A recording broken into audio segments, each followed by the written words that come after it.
देखिए मानक जी, आप एक बहुत विद्वत पत्रकार हैं और हर सीट समाजवादी पार्टी के लिए और हर राजनीतिक दल के लिए हर सीट महत्वपूर्ण होती है। ये सीट इसलिए ज्यादा महत्वपूर्ण है और विमर्श इस पर ज्यादा इसलिए हो रहा है कि चूंकि पूज्य नेताजी वहीं पैदा हुए, एक साधारण परिवार से निकल करके, और जिस व्यक्ति ने हिंदुस्तान के जनमानस को समाजवाद के रास्ते पे ले गए, आर्थिक रूप से, सामाजिक रूप से ही नहीं बल्कि सांस्कृतिक रूप से भी, जो तबका हक के हाशिए पर आजादी के कई दशकों बाद भी खड़ा था, उस तबके को नेताजी ने कई मायनों में खड़े करने का काम किया। और ये जो चुनाव है, ये चुनाव कम संवेदनाओं और भावनाओं का चुनाव है। जो मैनपुरी की जो जनता है, पांचों विधानसभाओं की, वो जानती है हर घर के हर परिवार से, चाहे वो किसी भी जाति धर्म संप्रदाय का हो, नेताजी के व्यक्तिगत रिश्ते रहे और वहां के आम जनमानस की कोई ऐसे फैसला नहीं ले लिया गया। आम जनमानस की मांग थी कि नेताजी के उत्तराधिकारी के रूप में श्रीमती डिंपल यादव जी को प्रत्याशी बनाया जाए, जो वहां लोकल हमारा संगठन है, जो लोकल नेता हैं, जो उन लोगों की मांग पर राष्ट्रीय अध्यक्ष जी ने उन्हें प्रत्याशी बनाया। और सवाल जीत हार का है ही सभी राजनीतिक दलों के लिए हर चुनाव। और सरकार में भी रह के फूलपुर और आपने देखा होगा गोरखपुर, मुख्यमंत्री जी के योगी महाराज जी की गृह जनपद की सीटों हम लोगों ने हराया है।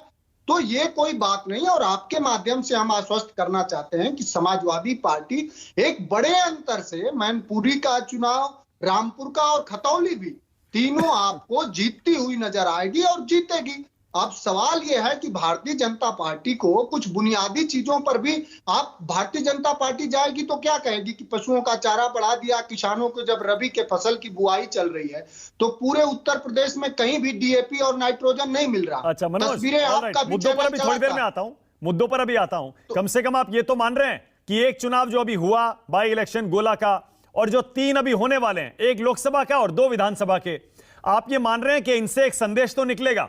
अगर आप हारे तो आप मान लेंगे कि 24 की रेस में नरेंद्र मोदी आगे हैं, और अगर जीते तो बीजेपी मान ले कि वो पीछे है।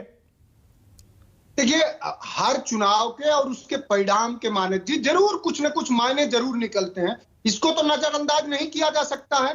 और मेरे कहने से सभी को अपने आधार पर विश्लेषण करने का हक है, लेकिन वो मैनपुरी की जनमानस है, जो नेताजी के दुख के दिनों से लेके, जो नेताजी राजनीति के चरम पर जब थे, पूरी दुनिया और देश के सभी जात संप्रदाय और राजनीतिक मान्यताएं और पार्टी की विचारधाराएं टूट गई।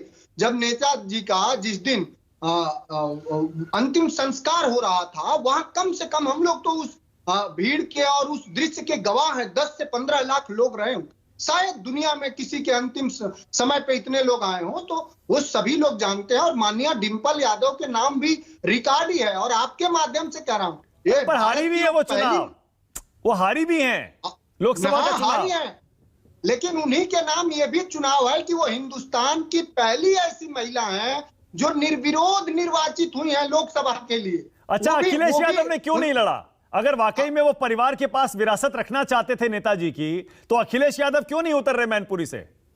देखिए माननीय राष्ट्रीय अध्यक्ष जी, आपको भी पता है कि समाजवादी पार्टी के राष्ट्रीय अध्यक्ष हैं, नेता विरोधी दल हैं, इतने बड़े देश के सबसे बड़े सूबे के नेता विरोधी दल हैं, तो आम पार्टियां हमेशा शीर्ष नेतृत्व ही नहीं, कभी कभी कार्यकर्ताओं के मंतव्य के अनुसार भी फैसले लिए जाते हैं। तो वहां के आम जनमानस का, माताओं का, बहनों का, सभी सुधी और सुसभ्य साथियों का सुझाव था कि डिंपल यादव जी को लड़ाया जाए। ओके, शलभ मणि त्रिपाठी, ऑल राइट, क्योंकि वो सहज और शालीनता। ओके।